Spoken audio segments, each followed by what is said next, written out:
Muy buenas tardes, compañeros y compañeras. ¿Cómo les va? ¿Me escuchan? Buenas tardes, licenciado. ¿Cómo está el audio? Muy bien. Muy bien. Bueno, entonces vamos a empezar a estudiar un rato porque mucho descanso también hace mal.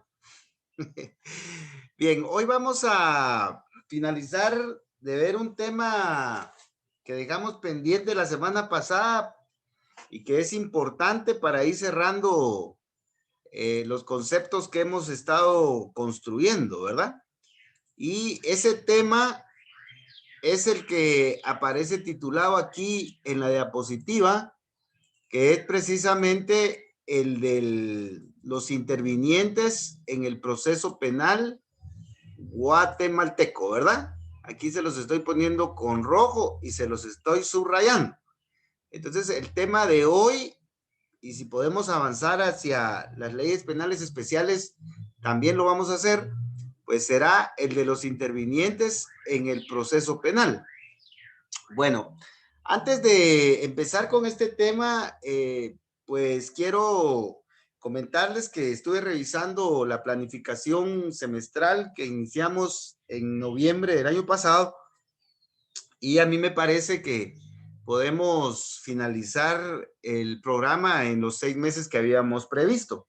Lo único es de que como a veces se avanza un poco más en unos cursos, en otros se atrasa, pero eso también tiene que ver con el contenido. Entonces vamos a ir haciendo los ajustes que sean necesarios y vamos a tratar de respetar siempre lunes penal, jueves administrativo, viernes derecho de trabajo y sábado derecho procesal penal. Aunque a partir de esta sesión, pues ya penal y procesal penal empiezan a mezclarse, ¿verdad? Entonces, vamos a ir avanzando porque debemos de tomar en cuenta que penal y procesal penal, a mí me parece que es el que más contenido tiene, ¿verdad? Porque ahí hay dos áreas. Entonces, vamos a ir avanzando un poco más en eso. Entonces, vamos a seguir avanzando con nuestros horarios normales. Yo espero que la próxima semana podamos trabajar un par de días extras para ir avanzando lo más que podamos, ¿verdad? Bueno, por otro lado, también los que deseen que se les pregunte de forma directa aquí en la sesión o en sesiones aisladas, también me pueden avisar para poder ir también viendo ese tema. Y por otro lado, pues además de ver las leyes especiales, pues tenemos que ir viendo lo relacionado a la actualización. Entonces, por ahí más o menos va nuestro plan de finalización para este mes, ¿verdad? Entonces hay que seguir avanzando, ya estamos cerca del fin y tenemos que ir cerrando capítulos e ir avanzando hacia nuevas etapas, ¿verdad? Bueno, entonces vamos a empezar a analizar lo relacionado a los intervinientes en el proceso penal. Bueno, debemos de recordar nuestro esquema inicial, que se los estoy poniendo aquí en la pantalla. Este esquema general es el que nos ayuda a ubicar lo que nosotros estamos retomando hoy, ¿verdad? Se recuerdan que primero estudiamos los fundamentos que prácticamente están aquí en donde se los estoy encerrando en color verde. También ya estudiamos, y esto es muy importante, lo relacionado a los procedimientos que incluyen los recursos. Y pues ahora nos vamos a centrar en lo que son los intervinientes, ¿verdad? Es decir, las personas que activan o actúan o realizan las normas y por lo tanto los procedimientos penales. Entonces vamos a estar aquí en nuestro tercero y último de los temas básicos para irnos ubicando, ¿verdad? Bueno, entonces debemos de ubicarnos para no perdernos en el examen, ¿verdad?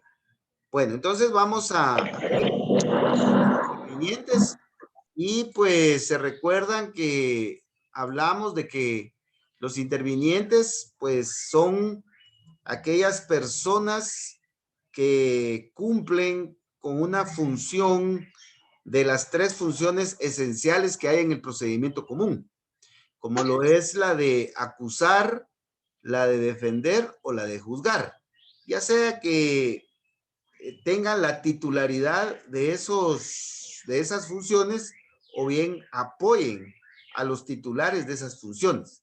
Entonces, aquí pues, como lo vamos a ver más adelante, se da un triángulo, el triángulo de la justicia, si le podemos llamar así, en donde tenemos al juez que realiza la función jurisdiccional, al Ministerio Público que realiza la acción preparatoria de la acción penal y ejerce la acción penal, y la defensa, ¿verdad? Que está a cargo del sindicado y del defensor.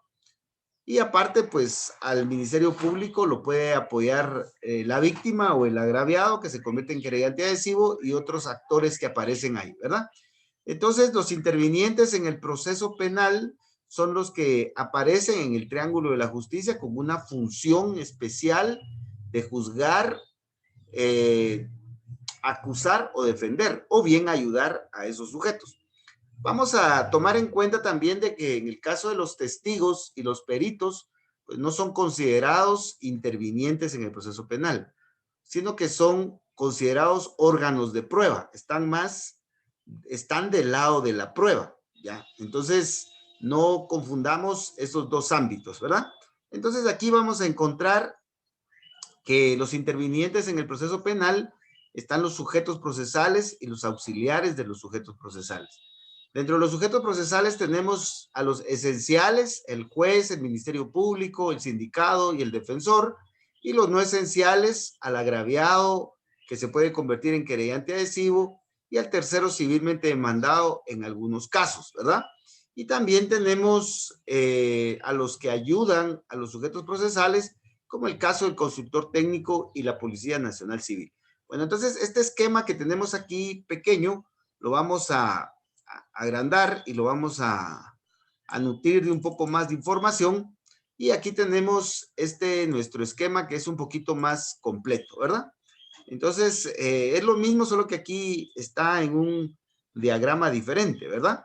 Bueno, aquí tenemos en esta parte color naranja, en el centro un triángulo, ¿verdad? Aquí tenemos un triángulo y lo que se pretende representar ahí se recuerdan que pues la justicia penal lo que pretende es averiguar la verdad de lo que sucedió en tiempo, lugar y modo en el momento de la conducta humana delictiva, averiguar la verdad y sobre esa verdad, pues condenar al culpable o bien absolver al inocente, ¿verdad?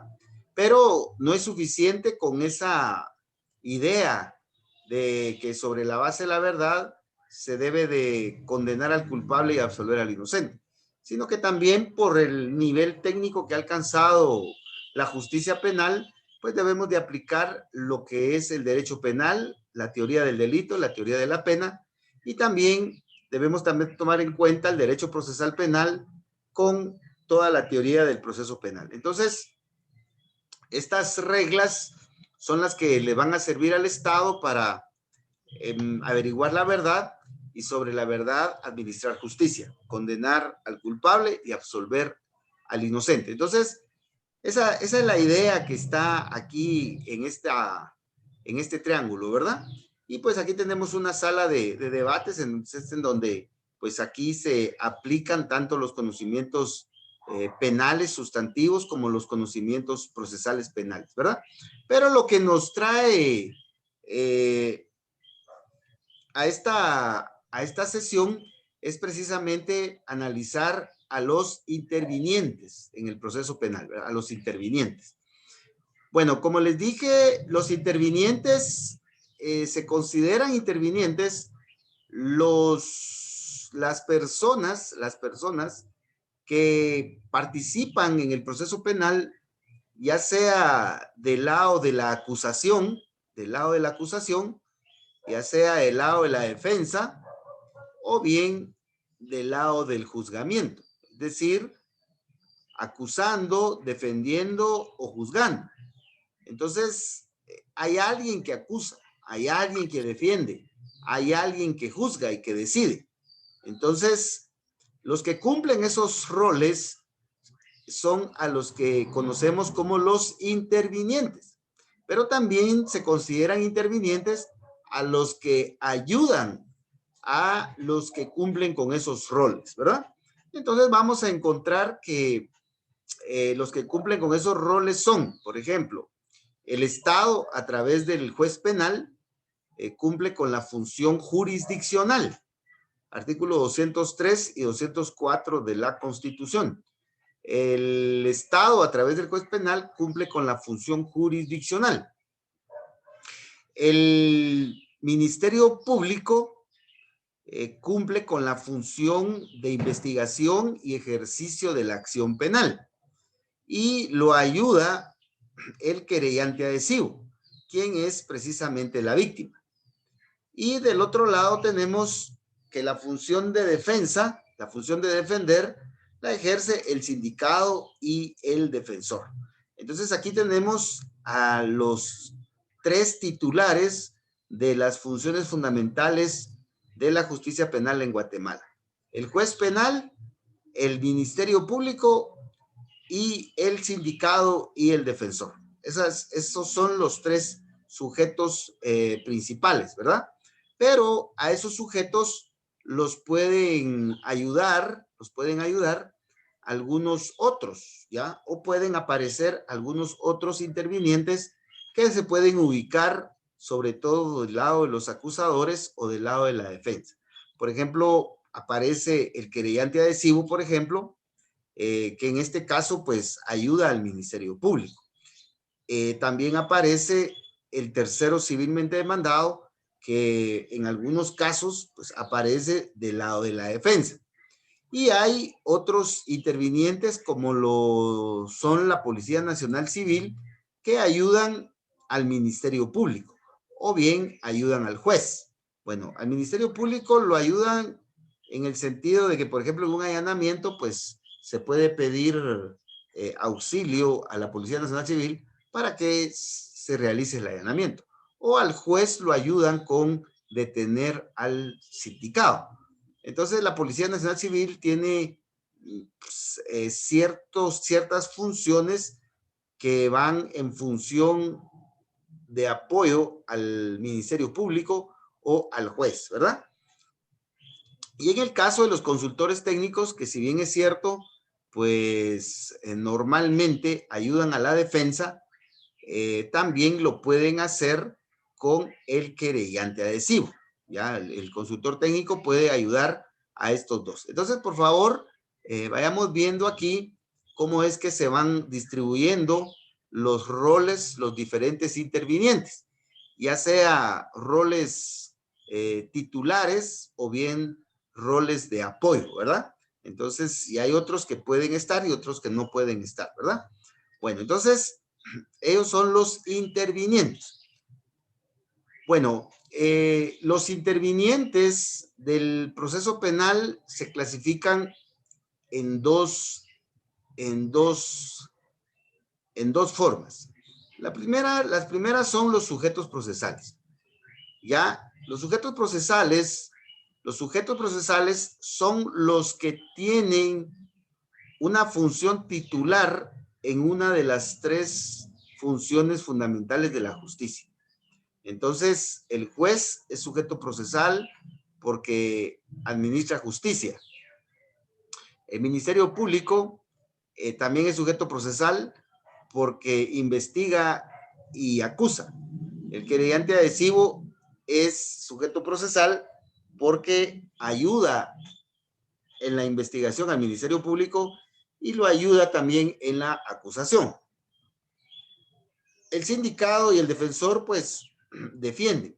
Entonces, estos son los sujetos procesales, todos los que tengan una función directa de juzgar, acusar o defender. Y aquí aparece también el tercero civilmente demandado, quien pues defiende sus derechos ante la demanda civil promovida dentro del proceso penal. Entonces, los sujetos procesales son las diferentes personas que participan de manera titular o coadyuvando con los titulares en la función de juzgar, en la función de investigar y acusar y en la función de defensa. Ellos son los sujetos procesales. Ahora, ¿quiénes son las partes? Las partes son las que están en conflicto. Las partes son las que se están peleando, ¿ya? Entonces, en este caso, ¿quiénes son las partes? Entonces, las partes, porque el Ministerio Público y el querellante acusan y la defensa se defiende. Entonces, el Ministerio Público y el querellante dicen el acusado le disparó a la víctima. Y el acusado y su defensor indican el acusado no le disparó a la víctima. Entonces, tenemos una afirmación y tenemos una negación. Entonces, aquí se da el conflicto. Entonces, los que están directamente involucrados en el conflicto, teniendo un interés parcial, son las partes. Y aquí las partes serían el Ministerio Público, que es el que pretende una condena, el querellante adhesivo, que también pretende una condena, el sindicado, que pretende una absolución, y el defensor, que también pretende una absolución. Y si hay tercero civilmente demandado, también pues va a pretender la absolución. Entonces, por favor, las partes son las que están en conflicto, son las que se están peleando, ¿ya? Jurídicamente hablando. Ellas son las partes, ¿ya? Bueno, entonces, por favor, debemos de distinguir entre los sujetos procesales y las partes. El juez penal, por favor, aquí está el juez penal es sujeto procesal, porque decide y juzga el juez penal. El Ministerio Público y el querellante adhesivo, como investigan y acusan, son sujetos procesales. El sindicado, la defensa y el tercero civilmente demandado también son sujetos procesales, porque defienden. Entonces, los tres, en las tres áreas que se desempeñan son sujetos procesales, pero partes únicamente tenemos al MP y al querellante y a la defensa, ¿verdad? El juez no es parte. El juez no tiene un interés parcial dentro del proceso.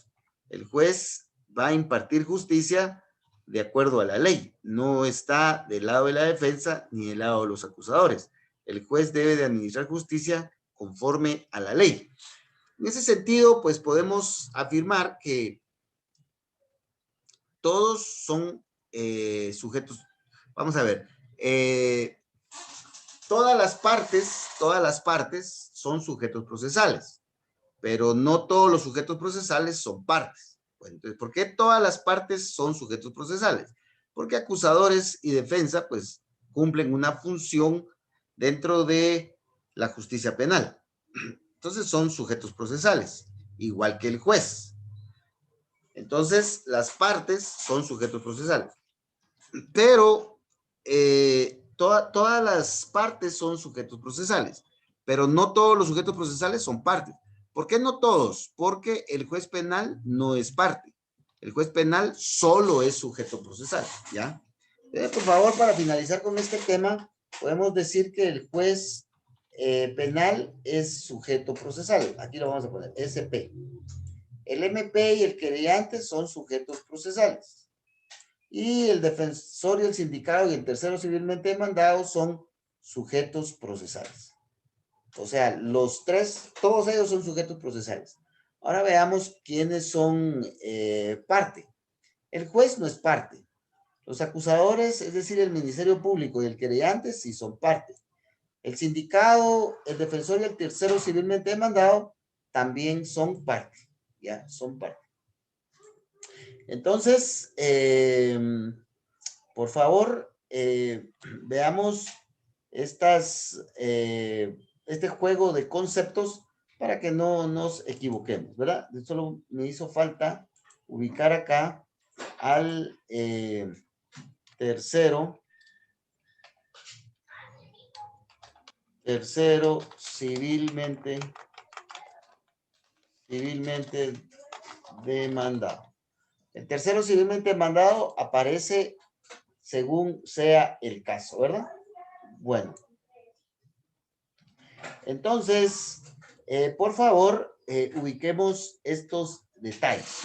Bueno, vamos a estudiar cada uno de estos sujetos procesales y también los auxiliares, tanto la Policía Nacional Civil como los consultores técnicos, para irlos conociendo en algunos detalles, ¿verdad? Bueno, vamos a empezar con el juez penal. El juez penal, quien es delegado del Estado. Entonces aquí en la diapositiva, pues les indico que los jueces penales están aglomerados y están organizados y regidos por el organismo judicial, ¿verdad? Uno de los tres organismos del Estado. El organismo legislativo, el organismo ejecutivo y el organismo judicial. Entonces, ahí están los jueces penales, ¿verdad? Bueno, los jueces penales se caracterizan por dos cualidades, dos características, dos atributos. Bueno, en la doctrina se le atribuyen una serie de nombres, ¿verdad? Pero lo que sí es cierto es de que para ser juez penal hay que tener jurisdicción, como aparece aquí en la diapositiva y se los estoy subrayando, hay que tener jurisdicción y hay que tener competencia. Entonces se recuerdan que esto de la jurisdicción y la competencia es un tema general. Se va a aplicar a los jueces penales, a los jueces de lo contencioso administrativo, a los jueces en materia de trabajo, a los jueces civiles, a los jueces mercantiles, a los jueces en materia de familia, a los jueces constitucionales, etc. El juez, para ser juez, necesita tener jurisdicción y necesita tener competencia, ¿ya? Esto es inevitable. Ahí no podemos nosotros despojar al juez de estas dos cualidades que son fundamentales para su función jurisdiccional. Pero vamos a recordar entonces qué es la jurisdicción.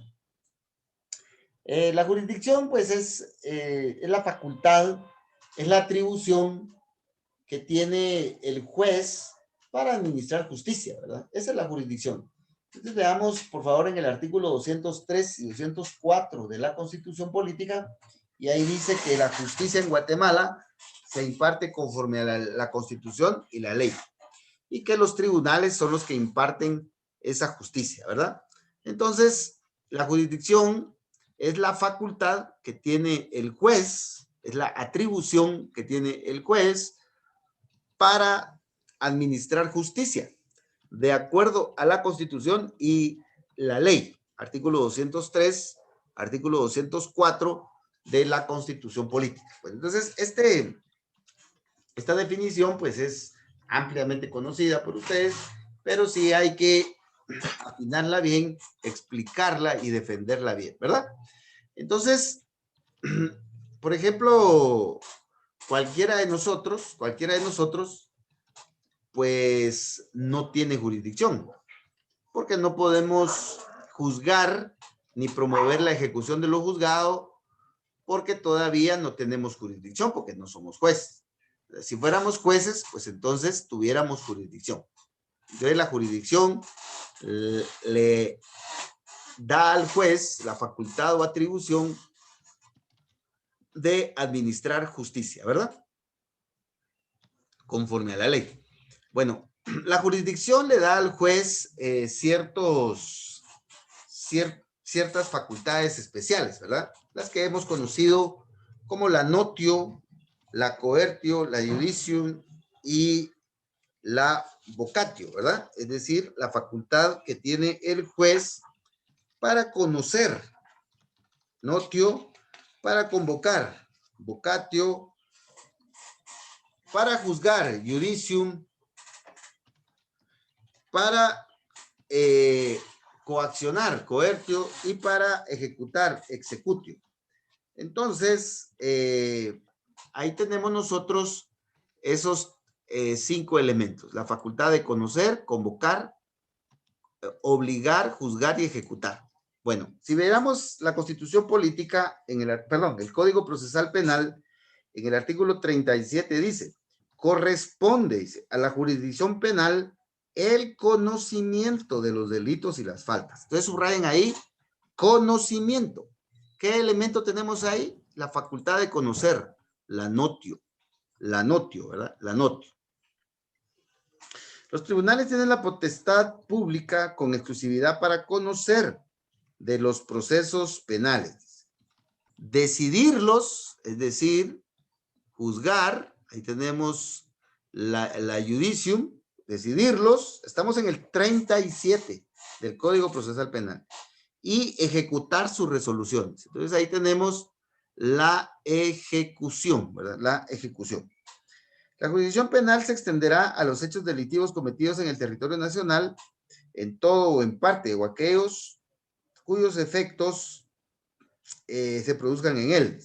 La jurisdicción penal es irrenunciable e indelegable. Entonces aquí todavía nos cabría otro detalle que sería características, ¿verdad? Características. Irrenunciable e indelegable. Entonces el juez penal no puede delegar la jurisdicción, no le puede decir al juez civil o en materia de trabajo, etcétera, que sea él el que juzgue, ¿verdad? Le corresponde al juez. Es salvo los casos de que ya conocemos como de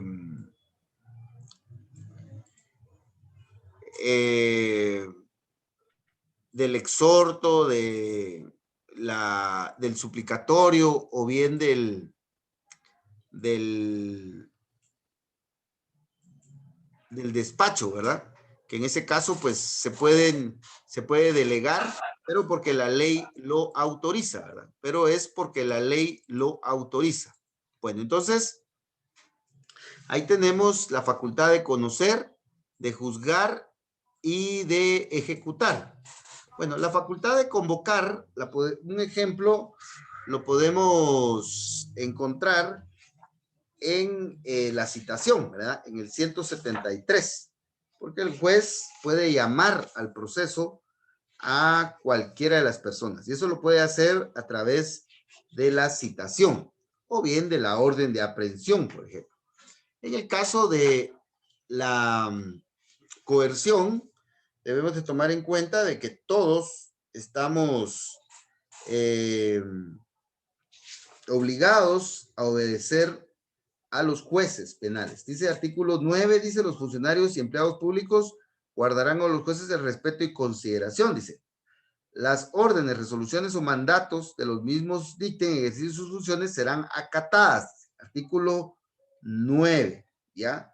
Entonces, en el artículo 9 tenemos la obligación de cumplir con los mandatos judiciales, es decir, la coerción. Entonces, ahí tenemos algunos artículos que nos dicen claramente las 5 facultades que tiene un juez por el hecho de tener jurisdicción. Bueno, la jurisdicción, como ya les manifesté, está en el artículo 203, 204 de la Constitución, también en la ley del organismo judicial y en el Código Procesal Penal en estos artículos que les estoy mencionando, ¿verdad?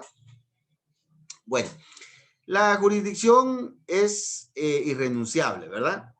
El juez no puede decir, bueno, como este caso es muy delicado, porque este caso es del presidente de la República, este no lo voy a conocer, entonces voy a renunciar.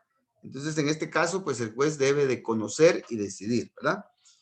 Tampoco puede delegar, por ejemplo, en sus colaboradores, como lo son los auxiliares, como los oficiales o los secretarios, la función jurisdiccional, excepto, como ya les dije, el caso de los exhortos, el caso de los despachos o de los suplicatorios que ya hemos conocido en la parte general, ¿verdad? En esos casos sí se puede delegar la jurisdicción para ciertos actos nada más, pero en otro juez. Bueno, entonces ahí tenemos lo relacionado a la jurisdicción. Ahora veamos el tema de la competencia. La competencia se ha definido como el límite de la jurisdicción. Así se ha definido la competencia, ¿verdad? Pero cuando analizamos esta definición, pues vemos que es una definición que, pues como que nos deja en las mismas, ¿verdad? Entonces debemos nosotros de buscar un poquito más de detalles explicativos para comprender qué es la competencia. Entonces, esa definición de la competencia, perdón, es el límite de la jurisdicción. Puede ser que al examinador no le guste, ¿verdad? O, por ejemplo, pues, si me la dieran a mí, yo les dijera, bueno, o sea, es una definición inicial, pero explíqueme qué es la competencia en términos más precisos. Entonces, la competencia, para definirla con mayor detalle, podemos decir que la competencia es la preferencia, es la preferencia, es la preferencia que tiene un juez determinado para conocer de un determinado asunto, con exclusión de los demás jueces, con exclusión de los demás jueces. Entonces, un juez específico es el preferido por el Estado y por la ley y excluye a los demás, ¿ya? Entonces, esa es una definición un poquito más precisa de lo que es competencia. Bueno, vamos a ver, por ejemplo, que en Guatemala, pues hay un montón de jueces de primera instancia penal, ¿verdad? Hay por lo menos 22, porque 22 son los departamentos, pero vamos a suponer que hay 100 jueces de primera instancia penal. Pero en eso, aquí en Cobán, pues asaltan a una señorita y le roban el dinero y su celular.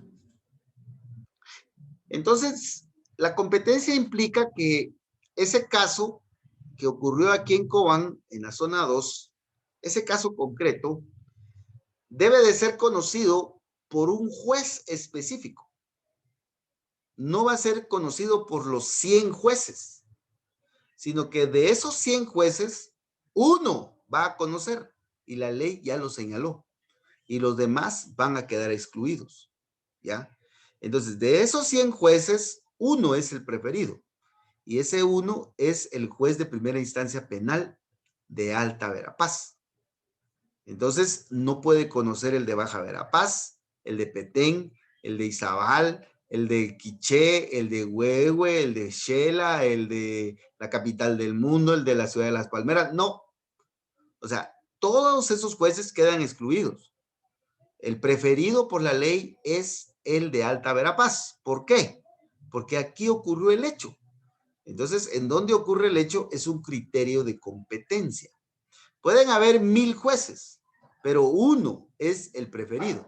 Y en este caso es el juez de primera instancia penal de Alta Verapaz. Entonces, lo que necesito es que veamos el sentido utilitario de la definición de competencia. Por eso, si repasamos, por favor.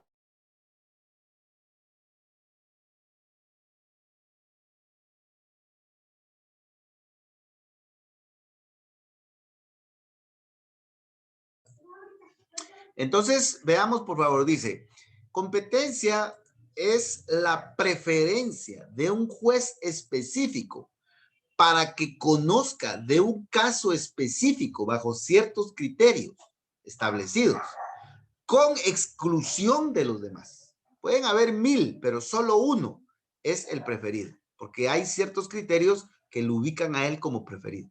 Y esa es la competencia, ¿verdad? Entonces, eso de decir la competencia es el límite de la jurisdicción como que me deja más peor, ¿verdad? Disculpe la expresión. Entonces debemos de dar una definición un poquito más técnica, ¿verdad?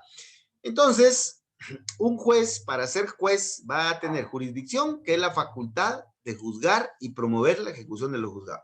Y competencia es esa atribución que tiene el juez de ser preferido, con exclusión de los demás, de determinados asuntos, bajo ciertos criterios establecidos. Esa es la definición. La competencia, como ustedes saben, pues tiene varias clases, pero en materia penal me parece que las que más nos interesan son la competencia por jerarquía, la competencia por territorio y la competencia por materia. Y ahora, en algunos casos, la competencia por turno. Pero esta no está muy generalizada en ciertas áreas del territorio nacional, ¿verdad? Bueno, entonces, cuando por ejemplo, un X, o sea, yo, por ejemplo, disculpen que el yoísmo, ¿verdad? Por ejemplo, mi persona, Álvaro Enrique Sontaica, pues ahorita no soy juez, entonces yo no tengo jurisdicción, no tengo competencia. Pero si el Estado me diera jurisdicción y el Estado me diera competencia, entonces me convierto en juez, porque ya voy a poder juzgar ciertos casos determinados. Pero como ahorita no lo soy, no tengo jurisdicción, no tengo competencia. Vamos a suponer a un juez, por ejemplo, al licenciado Germán Cal, por ejemplo, el IC, pues, tiene jurisdicción y tiene competencia. Por eso es juez, ¿ya? Ahora, ¿quién le da la jurisdicción a una persona particular para convertirla en juez? El Estado. ¿Quién le da la competencia a una persona para convertirla en juez? El Estado, ¿ya? A través de la Corte Suprema de Justicia. Entonces, cuando la Corte Suprema de Justicia nombra a don Álvaro Enrique Sontaica como juez de paz, por ejemplo, ahí le está dando jurisdicción, le está dando el nombramiento de juez, le está dando jurisdicción. Pero le dice, mire, fíjese que usted va a ser juez de paz penal de Cobán. Entonces le está dando su competencia, porque le está diciendo juez de paz en la menor jerarquía, penal, materia, de Cobán, territorio. Entonces ahí le está dando la competencia en estos tres criterios, jerarquía, territorio y materia. Entonces, por favor, en el nombramiento que hace la Corte Suprema de Justicia, ahí va incluida la jurisdicción que le está otorgando a la persona que la convierte en juez y le está otorgando la competencia a la persona para convertirla en juez, ¿verdad? Bueno, entonces, por favor, esas ideas las deben de tener claras. Para los efectos correspondientes, porque entonces es importante, aquí les preparé otra diapositiva en donde aparecen, más tardecito, a mí se me olvidó con eso de que había que descansar y todos estábamos agotados de las 2 semanas fuertes de trabajo que tuvimos, pues se me olvidó mandarles los modelos de los recursos, pero ya los ubiqué y pues con las diapositivas de hoy se los voy a mandar más tardecito, ¿verdad? Si no, por favor, ahí me recuerdan, porque se me va el avión, ¿verdad? Hay tantas cosas que hay que retomar. Entonces, por favor, veamos, aquí tenemos los tribunales penales, primeramente organizados por jerarquía, ¿verdad? Esta es la competencia jerárquica, la competencia jerárquica. Entonces tenemos hasta abajo de la jerarquía a los juzgados de paz penal, ¿verdad? Juzgado de paz penales, ¿ya? En el siguiente nivel tenemos a los juzgados que conocen en primera instancia, en primera instancia. Y aquí tenemos a varios juzgados. Tenemos a los juzgados de primera instancia, tenemos a los tribunales de sentencia y tenemos a los juzgados de ejecución penales. Todos son penales. Bueno, aquí, por favor, debemos de observar algunos otros detalles que vamos a ver más adelantito. Aquí, en el siguiente nivel, tenemos a las salas de la Corte de Apelaciones. Ya, aquí tenemos en la segunda instancia, ¿verdad? Y de ahí tenemos la Cámara Penal, que es el siguiente nivel, y la Cámara Penal pues pertenece a la Corte Suprema de Justicia. Bueno, entonces, esta es la distribución jerárquica de los juzgados penales, ¿ya?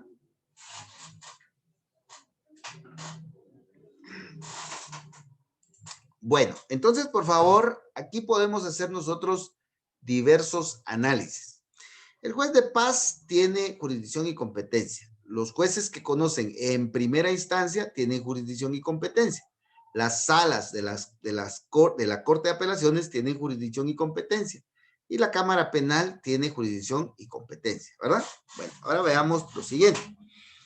Tenemos los juzgados de paz. Los juzgados de paz tienen un solo juez. Entonces, son unipersonales, bajo el criterio que ha utilizado tradicionalmente la doctrina. Los jueces de paz son unipersonales. Los juzgados de primera instancia penal son unipersonales porque solo tienen un juez. Los tribunales de sentencia, recuérdense que tienen 3 jueces, son colegiados. Pero a raíz de una de las últimas reformas que se le hizo al Código Procesal Penal, los tribunales de sentencia pueden conocer de algunos casos de manera colegiada, es decir, los 3 jueces, o bien pueden conocer de manera unipersonal. Entonces, por favor, aquí recordemos ese detalle. Los juzgados de ejecución penal son juzgados unipersonales, ¿ya? Unipersonales, porque solo tienen un juez, aunque este fenómeno está variando, porque hay juzgados actualmente que, si bien es cierto, son juzgados de ejecución en donde conoce un juez un determinado asunto, también lo es que en ese juzgado hay varios jueces que conocen unilateralmente de los asuntos que se les asignan. Y a estos juzgados, pues son los a los que se les conoce como los juzgados, ahorita se me fue la palabra, permítame, juzgados colectivos, juzgados pluripersonales, los juzgados pluripersonales. En Cobán tenemos los juzgados de familia que están conformados de manera pluripersonal. Entonces, por favor, no confundamos los tribunales colegiados con los juzgados pluripersonales, ¿ya? Los tribunales colegiados, que son los que están integrados por varios jueces, tenemos a los tribunales de sentencia, tenemos a las salas de la Corte de Apelaciones y tenemos también a la Cámara Penal. Esos son tribunales colegiados. Los tribunales de sentencia tienen 3 jueces. Las salas de la Corte de Apelaciones tienen 3 magistrados. Y la Cámara Penal tiene 4 magistrados constantes. Y, por ejemplo, los tribunales de sentencia, los 3 jueces, los 3 juntos conocen de un caso determinado. Las salas de la Corte de Apelaciones, los 3 magistrados conocen de un asunto determinado, así concreto, ¿verdad? Y la Cámara Penal también conoce los 4 magistrados conocen de un asunto concreto. Entonces, esos son los tribunales colegiados. Todos los jueces conocen el mismo caso y lo discuten. Y entre todos lo deciden. Ese es el tribunal colegiado. Cámara Penal, salas de la Corte de Apelaciones y tribunales de sentencia. Ahora, el fenómeno especial se da en los tribunales de sentencia. Porque en los tribunales de sentencia hay casos que lo conocen los 3 jueces juntos, pero hay otros casos que los conocen de manera individual. Por ejemplo, el caso A le toca al presidente, el caso B le toca al vocal 1 y el caso C le toca al vocal 3. Entonces, esto solo se da en los tribunales de sentencia. Bueno. Otra idea de trabajo que tienen los tribunales colegiados son las ponencias. Por ejemplo, el tribunal de sentencia va a conocer de un asesinato. Vamos a ver, el acusado X de asesinato. Ese caso lo va a conocer el tribunal de sentencia, los 3 jueces. Pero le asignan a un determinado juez para que él se haga cargo de él internamente en el tribunal y sea el que pues tenga en orden el expediente, que siga el procedimiento correspondiente y que sea el que pues el encargado de recoger toda la información necesaria para dictar la sentencia. O sea, es como el encargado de darle seguimiento al caso internamente en el tribunal. Entonces, pero al final el tribunal es el que decide, los 3 jueces. Y entonces aquí se trabaja a través de ponencias, ¿ya? Pero la ponencia es más que todo una organización interna del tribunal. Es una organización interna en donde se asigna un caso a un juez como encargado de la causa, ¿ya? Bueno. Entonces, por favor, tengamos claridad en esto. Ahora veamos que no debemos de confundir los juzgados pluripersonales. Los pluripersonales. En donde más se está utilizando los juzgados pluripersonales es en los juzgados de ejecución. ¿Qué pasa con los juzgados de ejecución? Los juzgados de ejecución solo tienen un juez, el juez de ejecución. Pero cuando son pluripersonales, en ese juzgado van a haber 3 jueces, o 4 o 5. Normalmente son 2 o 3, ¿ya? Entonces, cada juez de ejecución está en el mismo juzgado. Por ejemplo, está el juzgado primero pluripersonal de ejecución penal. Entonces, ese juzgado solo tiene una sede, solo tiene un local, tiene un secretario, tiene 3 oficiales, etcétera. Pero hay 2 o 3 jueces. Entonces, lo que hacen es que entra un caso y se lo asignan al juez A. Entra otro caso y se lo asignan al juez B. Entra otro caso y se lo asignan al juez C. Y así se van repartiendo los casos. Entonces, cada juez conoce de un caso determinado. En ningún caso los 3 jueces van a conocer de un solo caso. En ningún caso, ¿ya? Porque no es juzgado colegiado, sino que es juzgado unipersonal, pero pluripersonal. Es decir, que hay varios jueces, pero cada juez conoce de un caso determinado. En ningún caso, 2 o todos los jueces van a conocer de un caso específico. Entonces, esos son los juzgados pluripersonales que están funcionando en ejecución penal o en el caso de los juzgados de familia, ¿verdad? ¿Por qué se ideó la fórmula de los juzgados pluripersonales? Por la falta de instalaciones, de presupuesto para contratar más personal. Entonces, por ejemplo, en vez de que hayan tres juzgados en 3 sedes diferentes, pues solo hay una sede y hay 3 jueces ahí. Y hay un secretario y hay auxiliares para los 3 jueces. Entonces, eso de alguna manera genera la posibilidad de ahorrarse una buena cantidad de dinero, ¿verdad? Entonces, estas son implementaciones o modificaciones que se le van haciendo a la justicia, a la organización tribunalicia de penales para ir optimizando y acelerando la justicia penal, ¿verdad? Me parece que muchas de estas ideas son correctas, ¿verdad? Porque no todo es malo, ¿verdad? Nos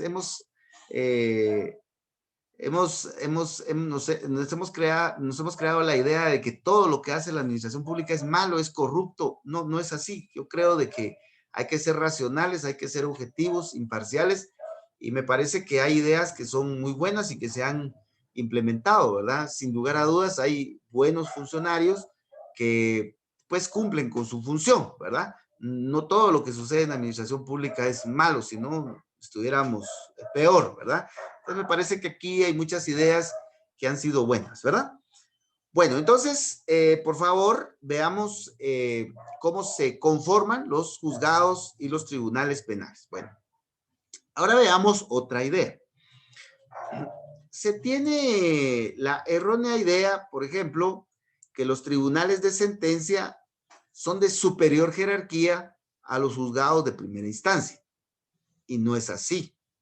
Es cierto que los tribunales de sentencia son 3 los jueces y que el juez de primera instancia solo es 1. Pero eso no quiere decir que sean superiores en jerarquía. Entonces, los juzgados de primera instancia, los tribunales de sentencia y los juzgados de ejecución están en el mismo nivel. Están en el mismo nivel. Conocen en primera instancia, ¿ya? Lo único es que conocen de diferentes etapas del proceso. Por ejemplo, vamos a ver que los jueces de paz conocen del juicio por faltas, ¿verdad? El juicio por faltas. Ahora están conociendo en algunos municipios del procedimiento por delitos menos graves. Pero estos jueces de paz que conocen esos asuntos lo hacen conociéndolo en primera instancia. O sea que al final los jueces de paz conocen en primera instancia de los juicios por faltas, procedimientos por delitos menos graves, eso los conocen los jueces de paz en primera instancia, ¿ya? Los jueces de paz, si miramos el artículo 44, vamos a ver que también conocen a prevención y de algunas diligencias relacionadas con el procedimiento común. Pero esto es porque los juzgados de primera instancia penal, pues normalmente no están de turno, tienen un horario ordinario de lunes a viernes de 8 a 3:30. Entonces, si hay un detenido el viernes o el sábado o el domingo, o hay que hacer un allanamiento el viernes en la noche, perdón, el sábado o el domingo, un día festivo, entonces lo hacen los jueces de paz. Entonces, los jueces de paz conocen en primera instancia de los juicios por faltas, de los procedimientos por delitos menos graves y de algunas diligencias urgentes en el procedimiento común. Algo importante es que los jueces de paz en ningún caso van a dictar auto de procesamiento o van a aplicar medidas sustitutivas en delitos que correspondan al procedimiento común, ¿ya? Eso no lo van a hacer los jueces de paz, ¿ya? Bueno, los juzgados de primera instancia, que les estoy subrayando aquí en la diapositiva, estos juzgados debemos de recordar que conocen de la fase de investigación y conocen de la fase intermedia, así como conocen del ofrecimiento de pruebas como parte del juicio, ¿ya? Ya la Corte de Constitucionalidad, como lo vimos en su oportunidad, ha indicado que la audiencia, ofrecimiento de pruebas, forma parte del juicio, como la preparación que se le debe de dar al debate. Entonces, los juzgados de primera instancia conocen en primera instancia de la fase de investigación, fase intermedia y ofrecimiento de pruebas para el debate. Los tribunales de sentencia se recuerdan que siempre están en la primera instancia, pero conocen del debate, dictan sentencia de primer grado y en su caso conocen de la audiencia de reparación digna. Esas son las competencias que el tribunal de sentencia tiene. Y los juzgados de ejecución que conocen en primera instancia de la fase de ejecución y todas sus incidencias, ¿verdad? Las salas de la Corte de Apelaciones, pues conocen. Por favor, veamos el Código Procesal Penal. Ahí se indica en el artículo 49 lo que conocen las salas de la Corte de Apelaciones. Conocen de los recursos de apelación genéricos, los recursos de apelación genéricos, conocen del recurso de apelación especial, conocen del recurso de queja. Entonces, por favor, veamos ahí en el artículo 4.9 del Código Procesal Penal. Y la Cámara Penal, que recuérdense que la Corte Suprema de Justicia tiene 13 magistrados, 13. Entonces, uno de ellos es el presidente del organismo judicial y de la Corte Suprema, no integra Cámara. Los otros 12 se dividen en 3 grupos, ¿ya? En 3 grupos, de 4 magistrados cada grupo. El primer grupo de 4 puede ser la Cámara Civil, el otro grupo de 4 puede ser la Cámara Penal y el otro grupo de 4 puede ser la Cámara de Amparo y Antejuicio. Entonces, a nosotros nos corresponde la Cámara Penal, ¿verdad? ¿Qué conoce la Cámara Penal? Veamos en el artículo 50, pues la Cámara Penal conoce de del recurso de casación y del recurso de revisión, ¿ya? Dentro de otras competencias que puede tener Cámara Penal, ¿verdad? Entonces, por favor, revisemos cómo es que se van distribuyendo el conocimiento del procedimiento común estos tribunales, ¿verdad? Bueno, hay tantas cosas que analizar, pero ya para finalizar también debemos de tomar en cuenta que los jueces pues deben de cumplir con ciertos requisitos para ser jueces, ¿verdad? Entonces, los que están sometidos al sistema de carrera, los jueces de paz, y los jueces que conocen en primera instancia. Estos jueces ingresan al organismo judicial a través del sistema de carrera y para el efecto debemos de observar lo que dice la ley de la carrera judicial actual, ¿verdad? Entonces hay un proceso de oposición, de capacitación, de selección, de nombramiento, etcétera. O sea, es un proceso bastante complejo, ¿verdad? Entonces, en donde debe de imperar los méritos de idoneidad, capacidad y honradez. ¿Ya? Entonces, estos jueces son nombrados de acuerdo al sistema de carrera. Ahora, los magistrados de sala de la Corte de Apelaciones y de la Corte Suprema de Justicia son los magistrados, estos magistrados ingresan al organismo judicial a través del sistema de comisiones de postulación, a través de comisiones de postulación. Y el periodo que ellos fungen es de 5 años, según la Constitución. Pero recuerden que pues ahora estamos en una situación especial, ya que la Corte de Constitucionalidad emitió opinión favorable para la prórroga del periodo de los actuales magistrados, ¿verdad? Y ya en octubre de este año van a cumplir 7 años en el cargo, ¿ya? Entonces, pues los examinadores le pueden pedir a usted su opinión respecto de ese tema. Entonces, yo le voy a compartir mi opinión, ¿verdad? Si a mí me preguntaran, yo diría de que es un mal necesario, ¿verdad? Es un mal necesario la actual situación y que se deben de deducir responsabilidades civiles, penales y administrativas, así como políticas a los responsables. ¿Por qué? Porque en primer lugar, los responsables de iniciar los procesos no lo hicieron en tiempo y previendo todas las situaciones que se pudieron haber dado. Y esto ha generado pues una desconfianza, una mayor desconfianza de la población en el sistema de justicia. Y ha generado una falta de certeza jurídica y de institucionalidad del Estado en el sector justicia. Y que eso ya no debe de pasar, ¿verdad?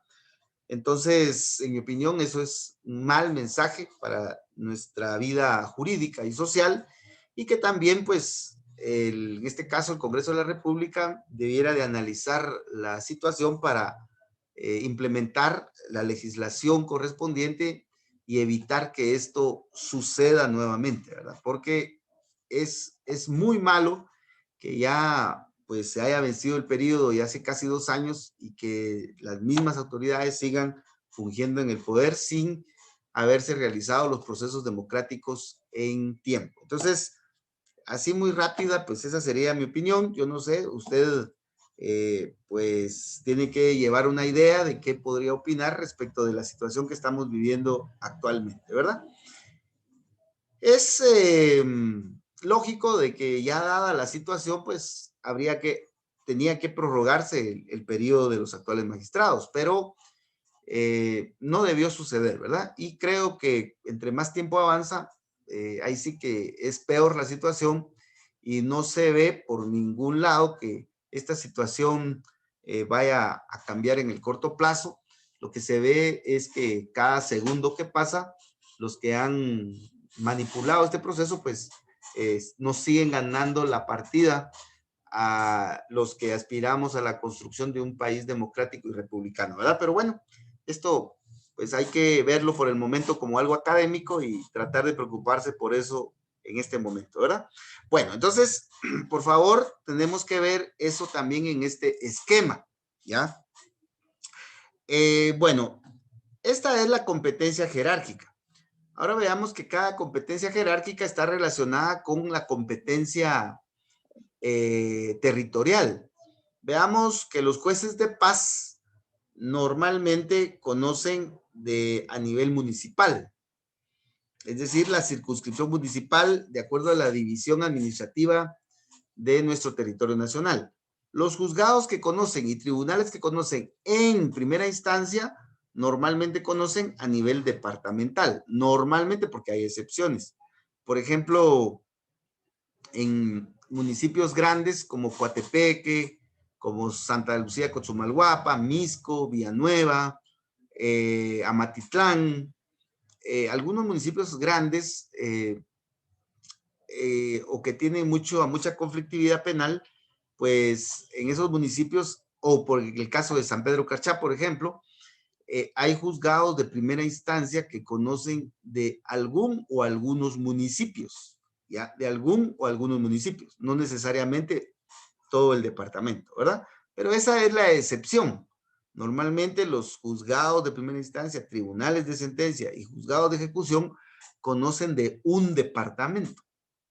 Pero a veces, como sucede con los juzgados de primera instancia, conocen de uno o algunos municipios.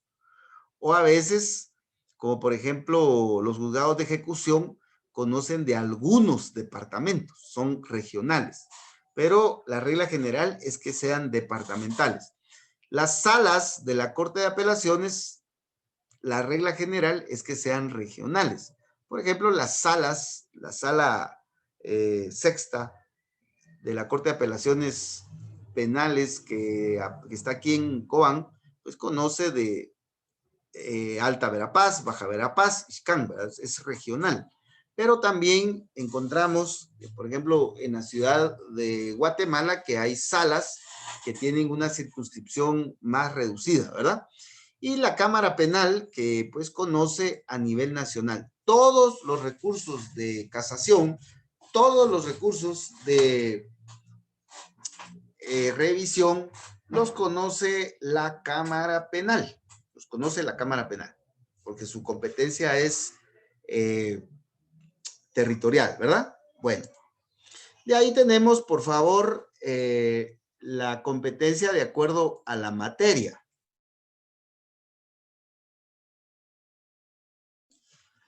Entonces, veamos que la Cámara Penal, perdón, que la competencia también es por razón de la materia.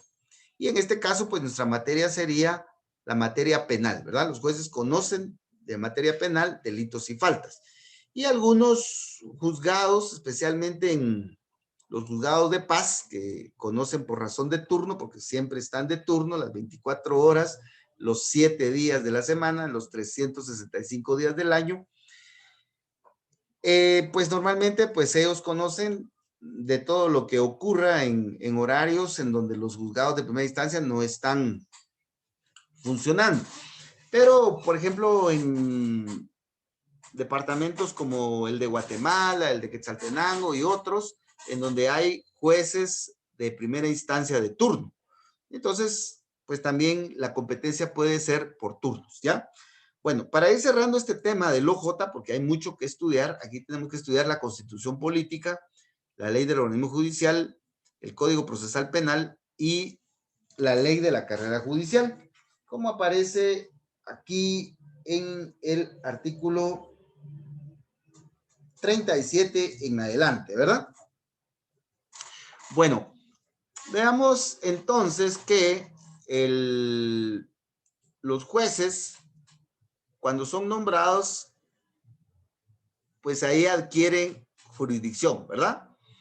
Pero cuando son nombrados también se les da competencia. Entonces, por ejemplo, vamos a suponer que la Corte Suprema de Justicia nombra a X como juez, pero no es suficiente porque ahí le está dando jurisdicción. Ahora le tiene que dar competencia. Y le va a decir que lo nombra como juez de primera instancia. Entonces ahí le está dando jerarquía. Primera instancia de Quetzaltenango. Le está dando el territorio. Pero le dice juez de primera instancia de Quetzaltenango penal. Entonces ahí le está dando la competencia material. Y le va a decir que va a ser un juez con horario normal. Entonces él va a conocer de los procesos de lunes a viernes de 8 a 3:30. Ahora si le dice, mire, usted va a ser juez de primera instancia, jerarquía, de Quetzaltenango, penal, y va a conocer de todos los procesos que surjan en Quetzaltenango del viernes de 3:30 en adelante hasta el lunes siguiente, inmediato siguiente a las 8 de la mañana, entonces ese será su turno, ¿verdad? U otra forma de turnarse por 24 horas, etcétera. Eso ya va a depender de lo que organice la Corte Suprema de Justicia.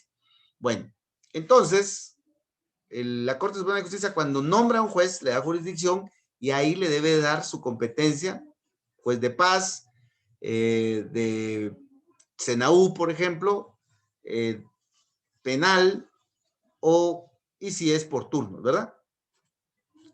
Vamos a ver, por ejemplo, que hay jueces de paz o jueces de primera instancia que tienen varias competencias. Por ejemplo, hay jueces que conocen, por ejemplo, donde no hay mucho conflicto, hay jueces de primera instancia que conocen de materia penal, civil y trabajo, ¿verdad? Por ejemplo, ¿verdad?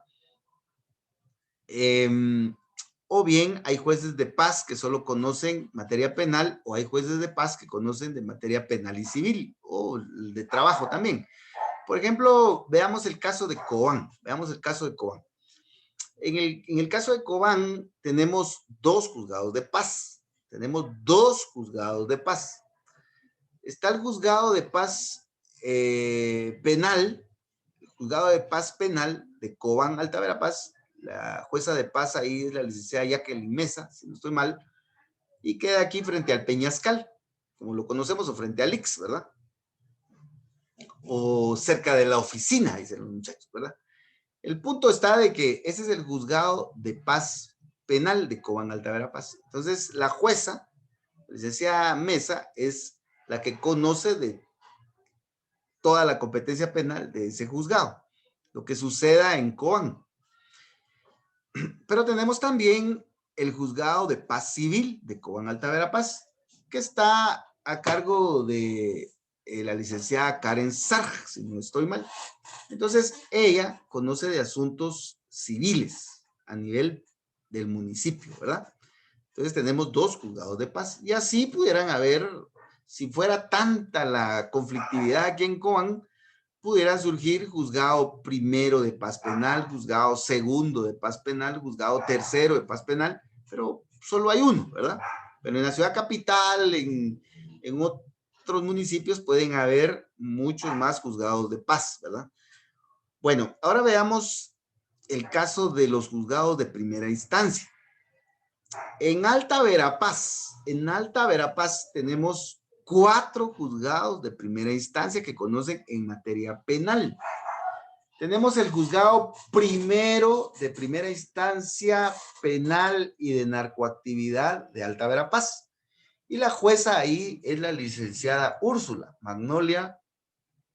Ella es la jueza de primera instancia penal, la jueza del juzgado primero de primera instancia penal. De ahí tenemos el juzgado segundo de primera instancia penal y de narcoactividad de Alta Verapaz. El juez ahí es el licenciado Isaías Caal. Él es el juez. Tenemos otro juzgado de primera instancia que es el juzgado de primera instancia de femicidio y otras formas de violencia contra la mujer. La jueza ahí es la licenciada Catalina Cortés, si no estoy mal, ¿ya? Y tenemos otro juzgado en Alta Verapaz cuya sede está en San Pedro Carchá y es el juzgado de primera instancia penal y de delitos contra el ambiente de Alta Verapaz, que está a cargo de la licenciada, disculpen el nombre ahorita, lo dejo en el tintero porque no he ido a ese juzgado a litigar, pero conozco. Fabiola Martínez. La licenciada Martínez, Choc Martínez es, ¿verdad? Gracias. Martínez Choc, Fabiola. Martínez Choc, gracias. La licenciada Martínez Choc, disculpas ahí con la LIC, pero de tanta información ahorita como no he ido ahí a ese juzgado, por eso que tal vez no se me ha quedado, no me recordaba el nombre. Sí, la licenciada Martínez Choc, Fabiola Martínez Choc, ella es la jueza, gracias, don Carlitos, la que está ahí de jueza, ¿verdad? Entonces ahí tenemos los 4 juzgados de primera instancia penal. Ahora miren, pues, cuando litiguen, esto pues, se los aconsejo, vayan a la Secretaría de los Juzgados y pidan el número, por lo menos, del acuerdo de la Corte Suprema de Justicia de la creación del juzgado. Entonces ustedes ahí van a ver el nombre correcto del juzgado, también la competencia por jerarquía, territorial y material y otros detalles, ¿ya? Entonces, por favor, eso es lo que debemos de hacer los abogados, pero muchas veces nos olvidamos de ese tipo de situaciones y nos conformamos con ir a ver al juzgado y ver cómo está el rótulo y así lo copiamos. Eso es irresponsable. Lo que debemos de hacer los abogados es tener a la vista el acuerdo de la Corte Suprema de Justicia en donde crea el juzgado y todas sus modificaciones. Eso es lo correcto, compañeros, ¿ya? Entonces, por favor, litiguemos con responsabilidad. Dejemos de estar copiando malas prácticas de los abogados que ya tenemos tiempo de litigar, solo copiando memoriales, solo preguntando por teléfono. Está bien orientarnos. Yo todavía pregunto a muchos abogados que tienen conocimientos especiales para que me orienten, pero de ahí repaso la información y la verifico para tratar de no cometer errores. Entonces, por favor, litiguemos con responsabilidad y eso nos va a evitar muchos problemas, ¿verdad? Como estamos analizando el caso de Alta Verapaz, nos pasamos a los tribunales de sentencia. En Cobán, en Alta Verapaz, tenemos 3 tribunales de sentencia. Está el Tribunal Primero de Sentencia Penal de Narcoactividad y Delitos contra el Ambiente. Está el Tribunal Segundo de Primera Instancia, el Tribunal Segundo de Sentencia Penal, la Narcoactividad y Delitos contra el Ambiente de Alta Verapaz. Y está el Tribunal de Sentencia Penal y de Femicidio de Alta Verapaz. Pues los nombres son bastante extensos, pero debemos de ver los acuerdos para establecer correctamente el nombre, ¿verdad? Entonces veamos que el Tribunal Primero de Sentencia, cuya sede está aquí en el primer nivel de la Torre de Tribunales frente al Parque de Cobán, ahí hay 3 jueces. El presidente es el licenciado Fabricio Hernández, uno de los vocales es el licenciado Germán Caal y el otro vocal es el licenciado Fidel Och. Ellos son los 3 jueces. En el Tribunal Segundo, aquí a media cuadra de mi casa, o donde vivo, perdón, está conformado de 3 jueces. El presidente es el licenciado José Alfredo Quiñones, uno de los vocales es el licenciado William Chen y el otro vocal es el doctor Luis Alejandro Paniagua Herrera. Entonces, ellos son los 3 jueces del Tribunal Segundo de Sentencia. Y los 3 jueces del Tribunal de Femicidio, así es como lo conocemos, así más prácticamente, pero sí hay que ubicar el nombre correcto. Está la jueza presidenta, quien es la licenciada, si alguien me recuerda el nombre, la licenciada Anabela Artola García. Sí, gracias, don Carlitos. Anabela Artola García, está uno de los vocales, es el licenciado Sosa, Barrio Sosa, y está el licenciado, pues ahorita como casi no voy a los tribunales de femicidio en esta época de COVID, no estoy llegando por ahí muy seguido, entonces tengo entendido que el licenciado Guidos, me parece que pidió su traslado para otro departamento y no sé si ya nombraron al nuevo juez. Parece ser que todavía está pendiente ese nombramiento. Entonces, compañeros, por favor, veamos que así están esos tribunales. Ahora veamos juzgados de las salas de apelaciones. Las salas, hay 2 salas en Cobán, hay 2 salas de la Corte de Apelaciones en Cobán. Recuérdense que la Corte de Apelaciones es todo el tribunal y ese tribunal se divide en grupos de 3 y cada uno de esos grupitos es una sala. Por eso es sala de la Corte de Apelaciones. No es sala de apelaciones, no, sino que es sala de la Corte. O sea, la Corte son los 180 jueces. Esos 180 jueces se dividen en grupitos de 3 y cada grupito de 3 es una sala, ¿ya? Por eso es sala de la Corte de Apelaciones. Bueno, entonces veamos. Aquí tenemos 2 salas. Está la sala regional mixta de Cobán. Conoce civil, trabajo, me parece que también conoce adolescencia. Y como no trabajo mucho ahí, pues no sé si tiene otra competencia. Los honorables magistrados, pues no he trabajado civil ahí, desconozco los nombres de ellos, pero son 3 magistrados, ¿verdad? Y de ahí tenemos los otros 3 magistrados del orden penal, los titulares normales, hasta el momento tengo entendido que son la doctora Si alguien me ayuda ahí con la licenciada, perdón, con la doctora, la esposa del licenciado Enio, se me está, yo creo que las vacaciones me hicieron estragos en la memoria. Parece que se me reseteó. La presidenta de la sala es la esposa del licenciado Enio. Irma Judita Arrasate, Gracias, Centeno. Centeno. Gracias, don Carlitos. La doctora, se va a enojar conmigo la doctora. La doctora Irma Arrasate Centeno, está el licenciado Rogelio Cancí y la licenciada Jenny Alvarado, si no estoy mal, si todavía ellos están fungiendo como titulares. Entonces, esta es la sala sexta, que está allá por el Campito Minerva, ¿verdad? Bueno, entonces, ahí cerca de Panda, dicen los muchachos, ¿verdad? Bueno, entonces, por favor, ubiquémonos ahí. Juzgado de ejecución penal, ni unipersonal ni pluripersonal, no hay con sede en Cobán.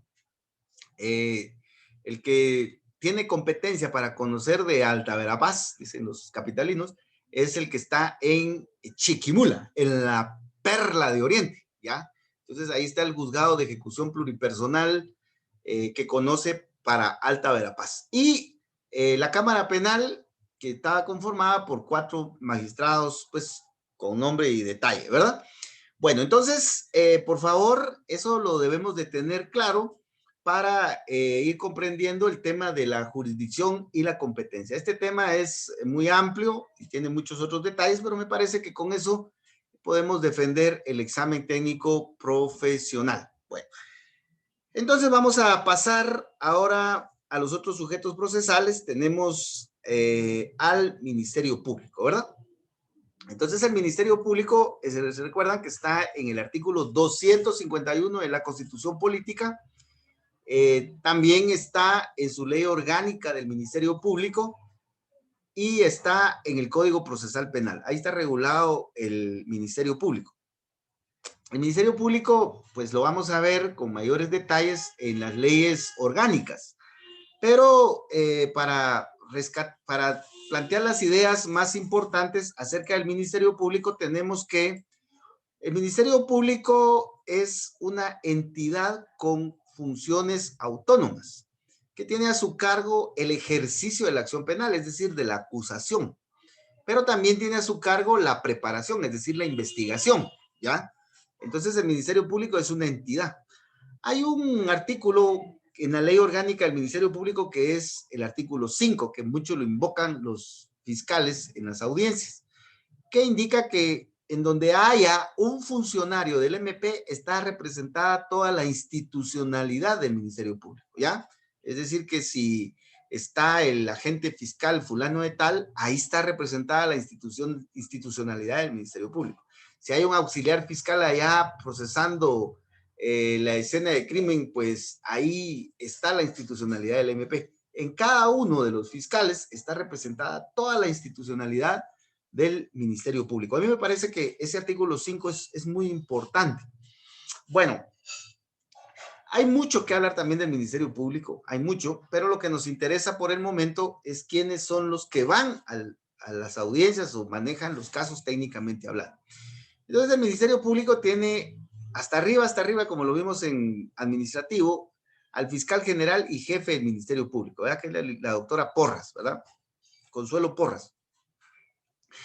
De ahí, las últimas reformas a la ley orgánica del Ministerio Público creó la figura de los fiscales regionales.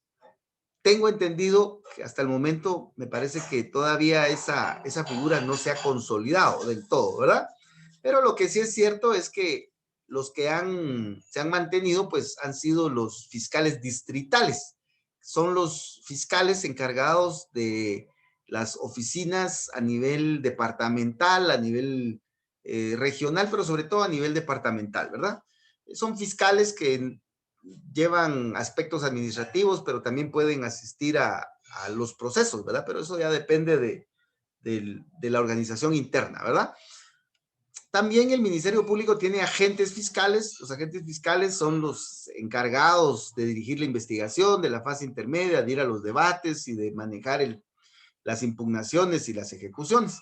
Pero también tienen auxiliares fiscales. que son los encargados básicamente de la investigación, bajo la dirección del agente fiscal. Los auxiliares fiscales que son abogados, pues pueden participar en todo el proceso, ¿ya? Así lo dice, así lo establecieron las últimas reformas del Código Procesal Penal, ¿verdad? En donde se establece que si los auxiliares fiscales son abogados, pueden participar en todo el proceso penal. Dice los auxiliares fiscales, dice el 107 bis del procesal penal, los auxiliares fiscales que sean abogados pueden intervenir en todas las instancias del proceso penal sin restricción y sin acompañamiento del agente fiscal, ¿verdad?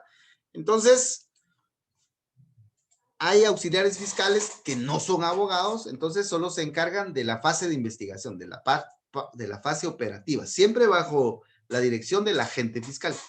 Ahora, cuando un auxiliar fiscal ya es abogado, pues tiene más independencia, inclusive puede ir a audiencias de fase intermedia, debates, hacer impugnaciones, etcétera, ¿verdad?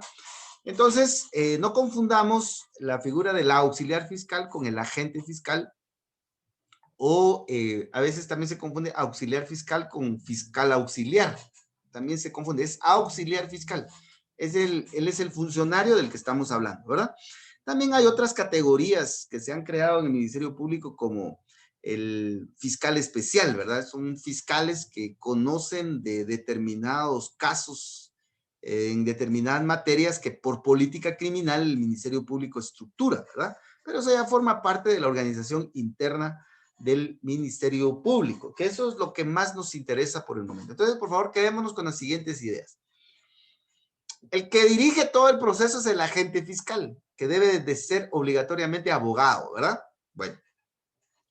Pero la fase de investigación la operativiza, ya la materializa el auxiliar fiscal, siempre bajo la dirección del agente fiscal. ¿Quién es el que toma la decisión de solicitar clausura provisional, sobreseimiento o acusar? Es el agente fiscal. Y a partir de ese momento, el agente fiscal se hace cargo del caso y él es el que va a las audiencias de fase intermedia, el debate, etcétera, ¿verdad? Entonces, eso es lo que normalmente sucede, con la excepción de que cuando el auxiliar fiscal es abogado y pues está autorizado por el Ministerio Público, pues puede participar en todo el proceso, ¿verdad? Los fiscales especiales, pues, son los que manejan ciertos casos de acuerdo a ciertos criterios que tiene el Ministerio Público en el proceso penal, ¿verdad? Entonces, eso es lo que más nos interesa por el momento, ¿verdad? Y como les digo, pues hay que repasar el 251 de la Constitución, la Ley Orgánica del Ministerio Público y el Código Procesal Penal, ¿verdad? Y vamos a ir asentando esas ideas y también recuérdense que eso lo vimos allá en Derecho Administrativo.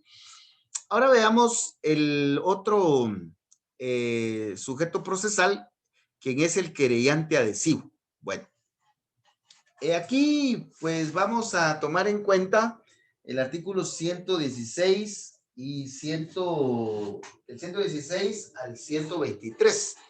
Y hay algunos detalles que debemos de observar acá, ¿verdad? Este tema de la víctima fue reformado profundamente en Guatemala en las últimas reformas que se hicieron no solo al Código Procesal Penal, sino que a toda la regulación relacionada con el proceso penal en esta materia, a tal extremo que se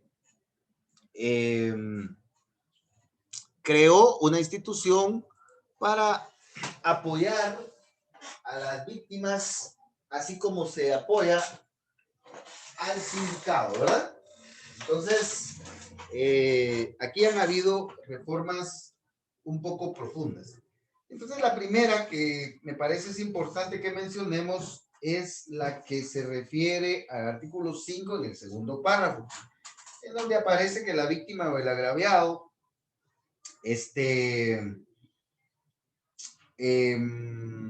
tienen derecho a la tutela judicial efectiva. Es decir, que tanto sindicado como víctima tienen derecho a ser protegidos por el Estado en igualdad de condiciones. Bueno, a raíz de eso, pues surge una serie ideas que van en función de la protección a los intereses del agraviado, ¿verdad? Y de esa cuenta, por favor, veamos en la ley del Instituto de la Víctima, el decreto 21-2016, se redefinió lo que se debía de entender por agraviado, según el artículo 117. Entonces, en el artículo 117, ahora se define que el agraviado, pues no solo es la víctima, sino que también pueden ser los familiares, puede ser cualquier persona que resulte afectada como consecuencia del delito. Y aparecen también asociaciones o entidades que defienden intereses difusos que también pueden constituirse como querellantes adhesivos.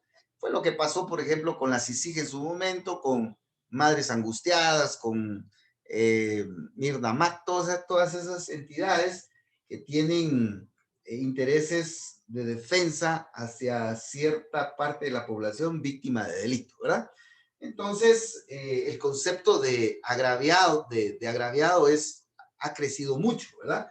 Y por favor, revisen en su Código Procesal Penal que el artículo 117 contenga la reforma que se introdujo a través del artículo 3838 del decreto 21-2016 que regula el Instituto de la Víctima.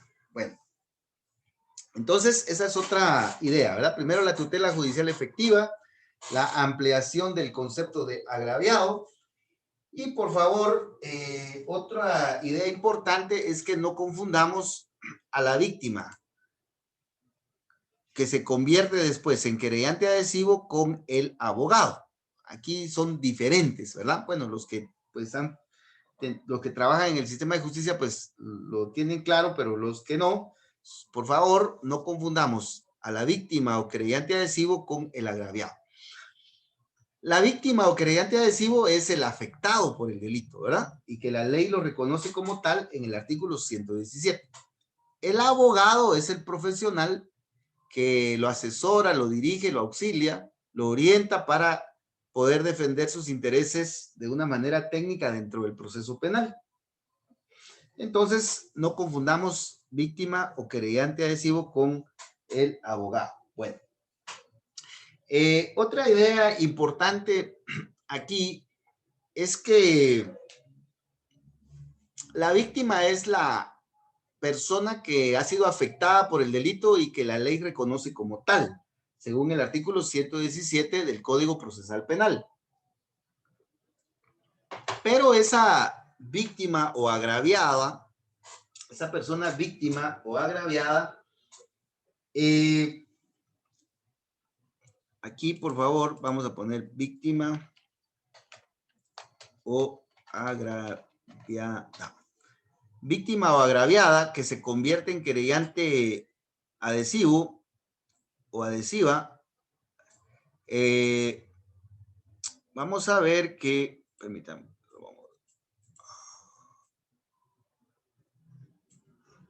entonces por favor,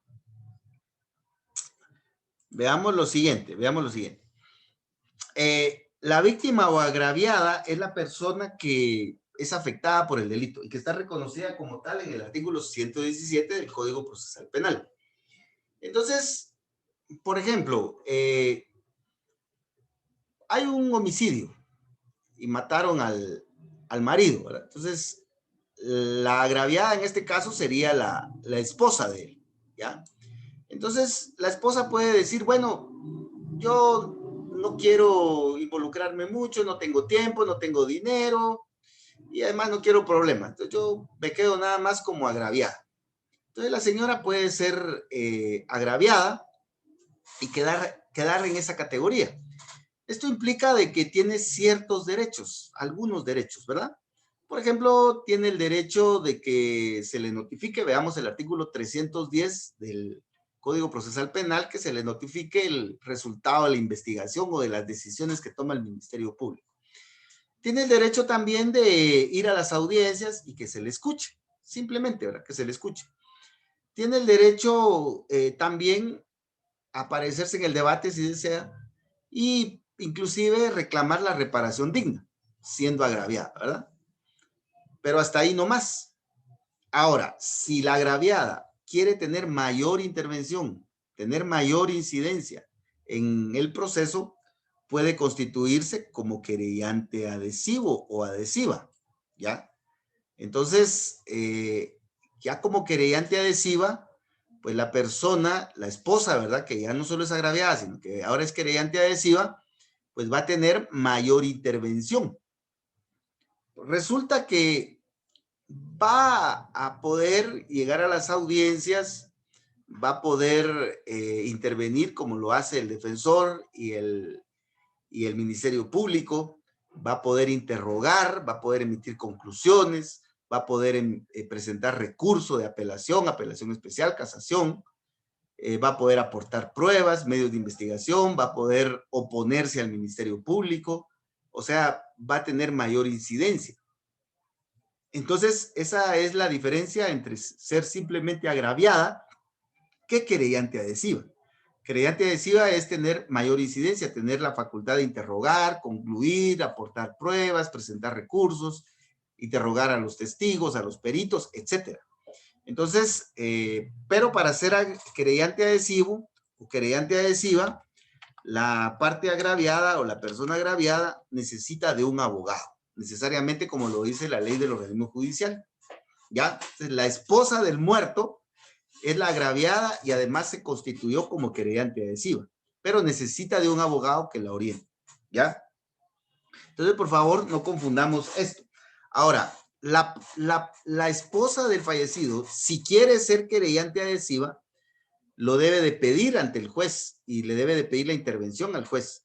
Y eso lo debe de hacer a más tardar en la audiencia de fase intermedia, a más tardar en la audiencia de fase intermedia.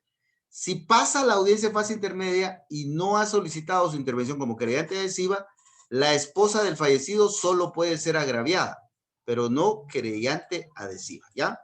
Entonces, puede ser que la agraviada lo solicite en una audiencia unilateral, en la fase de investigación o fase intermedia, o aproveche alguna de las audiencias para pedir su intervención y pedirle al juez, en compañía de su abogado, que la admita como querellante adhesiva. Primeramente de manera provisional y a partir de la fase intermedia de manera definitiva. Por favor, veamos en el artículo 118, ¿ya?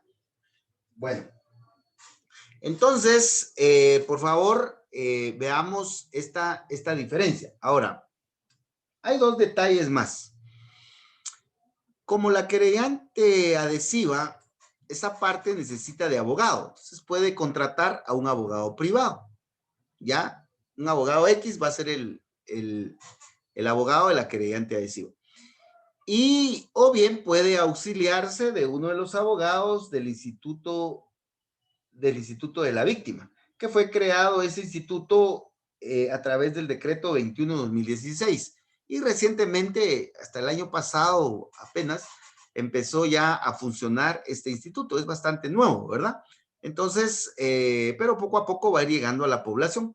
Entonces, ahora las víctimas o querellantes adhesivas pueden pedir el auxilio de un abogado gratuito, ¿verdad? Así como el Instituto de la Defensa Pública Penal para los sindicados pueden pedir la ayuda de un abogado, la asesoría gratuita de un abogado. Obviamente respetando las reglas de la institución, es decir, el Instituto de la Víctima. Este instituto está en el decreto 21/2016 que fue reformado también en el 2018, si no estoy mal, eso lo vamos a ver en la actualización, para la implementación de esta institución. Bueno, último detalle en relación al querellante adhesivo. No confundamos al querellante adhesivo con el querellante exclusivo, que está en el 122. El querellante adhesivo es el agraviado que se convierte en querellante adhesivo en el procedimiento común. ¿Ya? Ahora, el querellante exclusivo es el acusador en el juicio por delitos de acción privada. ¿Ya? Entonces, querellante adhesivo es para el procedimiento común. Querellante adhesivo más abogado. Querellante exclusivo es para el juicio por delitos de acción privada, porque recuérdense que en el juicio por delitos de acción privada no participa el MP. Entonces, el que acusa y el que lleva adelante su previa investigación, su acusación y todo el procedimiento específico es el querellante exclusivo. En los juicios por delitos de acción privada tenemos dos partes. El querellante exclusivo, que es el agraviado, ¿verdad? Y el querellado. Por ejemplo, en un delito de estafa mediante cheque. En un delito de estafa mediante cheque.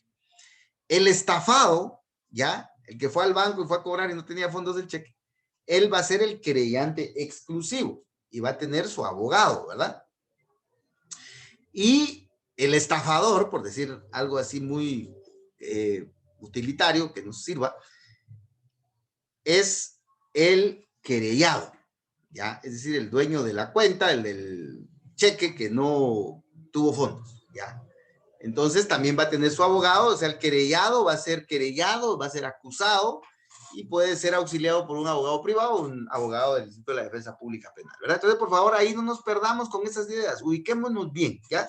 Ubiquémonos bien acá. Bueno, ahora nos vamos a trasladar al caso del sindicato. El sindicato puede recibir varios, no, solo permítame, solo vamos a finalizar con una idea acá en el caso de la reparación digna, antes de pasar al sindicato. Fíjense de que cuando transcurre el proceso penal, la víctima es presunta víctima.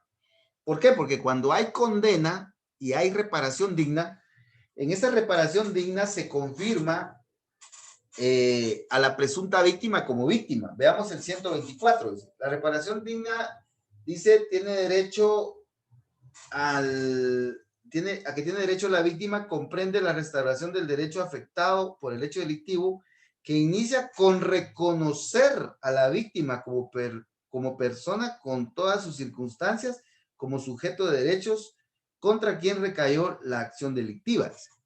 Entonces, durante todo el procedimiento, la esposa del fallecido va a ser presunta víctima.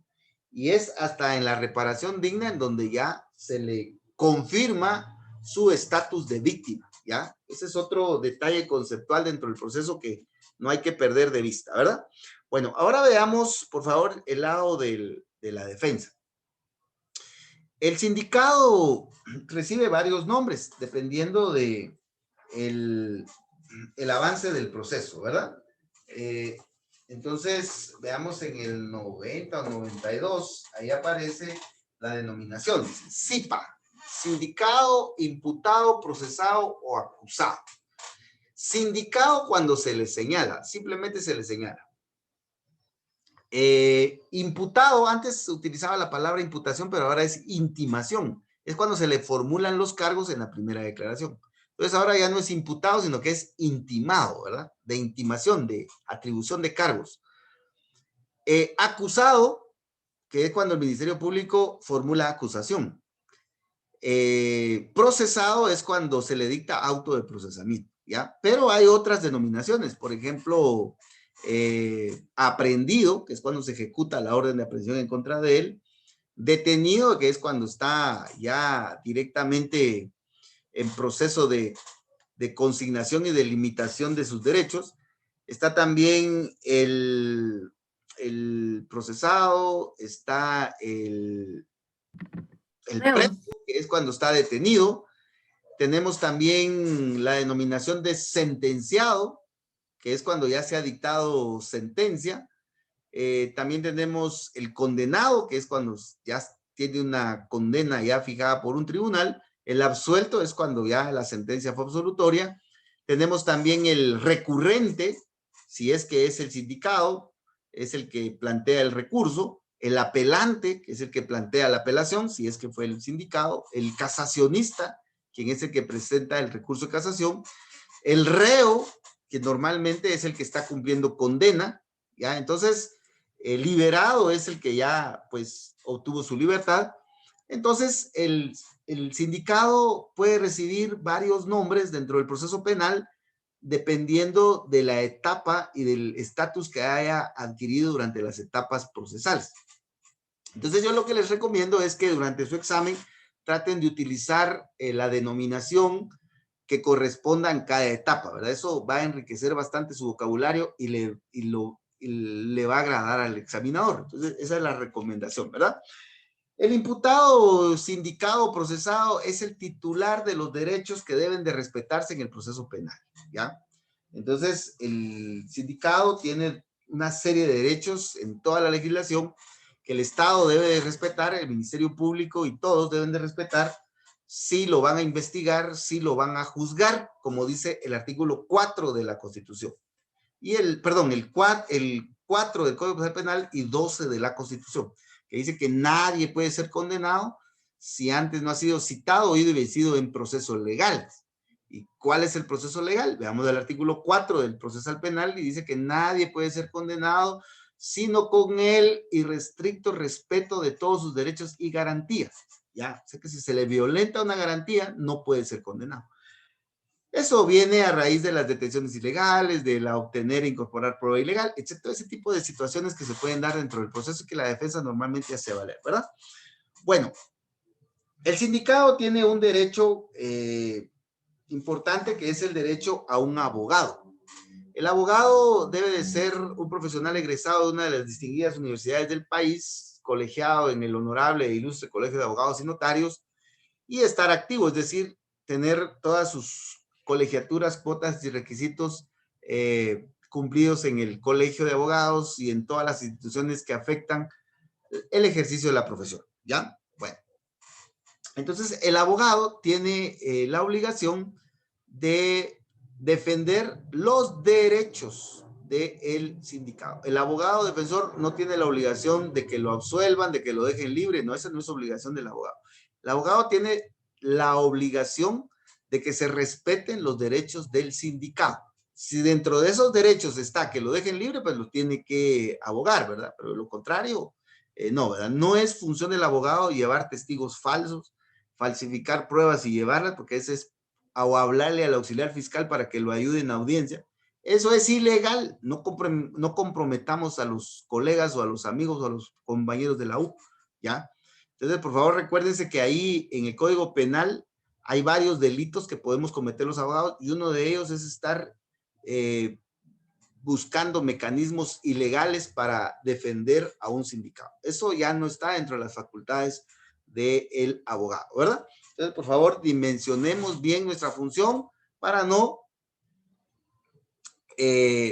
meternos a problemas penales, ¿verdad? Y de abogados vamos a pasar a ser sindicados. Y esto aplica para todos los abogados, fiscales, jueces, defensores, etc. Ahorita que estamos hablando del defensor, pues a veces los sindicados piensan que porque pagan deben de salir libres, ¿verdad? O porque es un defensor público al que le están pagando, debe de salir libre. Y no es así. El defensor tiene que pelear por el respeto de todos los derechos, ¿ya? Pero al final es el Ministerio Público en un ámbito que decide, o bien el juez, ¿verdad? Entonces, por favor, dimensionemos bien eso y aclaremos a nuestros clientes para que después eso no se vaya a complicar. Los abogados pueden ser abogados, bueno, en primer lugar, el sindicado tiene derecho a elegir a su abogado de confianza. Normalmente es un abogado privado, particular, ¿verdad? Los que tienen su oficina privada. O bien puede preferir o se le puede nombrar un defensor público adscrito al Instituto de la Defensa Pública Penal, que vamos a retomar cuando veamos esta institución, ¿verdad? Los defensores públicos pueden ser de dos clases. Pueden ser defensores públicos de planta, que son los defensores públicos que pertenecen directamente a tiempo completo a la institución y reciben un salario, son trabajadores, ¿ya? Son empleados, así como cualquier otro trabajador. Tienen un horario, tienen jefes, etcétera, etcétera, y reciben sus prestaciones, etcétera. Los defensores públicos en ningún caso deben de recibir un solo centavo de los sindicados o de los familiares o de terceras personas, ¿ya? Eso está absolutamente prohibido. Manejar dinero, recibir dinero, etcétera, ¿ya? Entonces, en el caso de los defensores de planta. Ahora, los defensores de oficio son aquellos defensores que tienen su oficina privada, son abogados privados, que el instituto los contrata para llevar ciertos casos y el instituto les paga. Y estos defensores públicos de oficio tampoco pueden recibir dinero de los sindicados o de sus familiares, ¿verdad? Los defensores públicos y defensores privados pueden ser declarado el abandono. Veamos, por favor, el artículo 103 del Código Procesal Penal. Si el defensor público o privado deja deja de asistir al sindicado, puede ser declarado el abandono. Entonces eso implica una denuncia al Tribunal de Honor del Colegio de Abogados, un procedimiento ante el Tribunal de Honor, y la sanción mínima que han impuesto es de 5,000 quetzales de multa y más los antecedentes disciplinarios en contra del defensor. Entonces hay que tener cuidado ahí con el ejercicio de la defensa. Algo importante también es el procedimiento que se debe de utilizar para nombrar un nuevo defensor. El sindicado tiene un plazo de, vamos a ver, procederá el reemplazo. Dice, si el defensor del imputado sin causa justa abandona la defensa, se tendrá por abandonada. Ante la imposibilidad de se procederá al reemplazo inmediato por un defensor nombrado de oficio. La resolución comunicará al imputado y se le instruirá sobre el deseo de elegir un defensor de su confianza. Cuando el abandono del titular o el sustituto ocurra poco antes del debate, se podrá prorrogar su comienzo. Permítame, hay un plazo. Así. También tenemos el caso de la renuncia. El defensor podrá renunciar al ejercicio de la defensa técnica, en cuyo caso fijará un plazo para que el imputado pueda reemplazarlo, vencido el cual, si no nombra abogado, entonces se le debe nombrar uno de oficio.